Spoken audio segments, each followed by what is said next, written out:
বিকাশে তেমন কোনো অগ্রগতি নেই।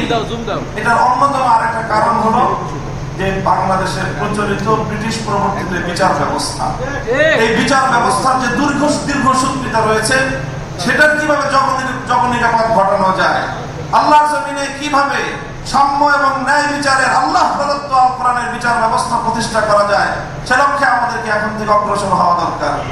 আজকে এই ফ্যাসিবাদের 6 মাসের মধ্যেও বিচারের ন্যূনতম কোনো ব্যবস্থা না হওয়া, এটা একটি জ্বলন্ত দৃষ্টান্ত যে এই বিচার ব্যবস্থার চেয়ে ইসলাম প্রদত্ত বিচার ব্যবস্থা অনেক শ্রেষ্ঠ এবং মুসলিমের অধিকার আদায় করার জন্য গ্যারান্টি। সংগ্রামী সাথী ও বন্ধুগণ, আমি সর্বশেষ আহ্বান জানাবো, ইনশাআল্লাহ আমরা আমাদের লং টাইম যে আমাদের পরিকল্পনা, বাংলাদেশে ইনশাআল্লাহ ইসলামী বিপ্লব হবে। আগস্ট বিপ্লব আমাদেরকে চোখে আঙুল দিয়ে দেখিয়ে দিয়েছে, বিপ্লবের জন্য বড় কোনো দলের প্রয়োজন হয় না, বড় কোনো নেতার প্রয়োজন হয় না।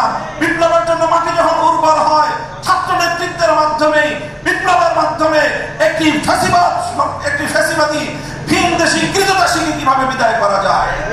ইনশাআল্লাহ আগামী বিপ্লব হবে ইসলামের বিপ্লব, বাংলাদেশ হবে ইসলামী বাংলাদেশ ইনশাআল্লাহ। আপাতত ফ্যাসিবাদ যেন বাংলাদেশে কোনোভাবে প্রবেশ করতে না পারে, মাথা তুলে দাঁড়াতে না পারে।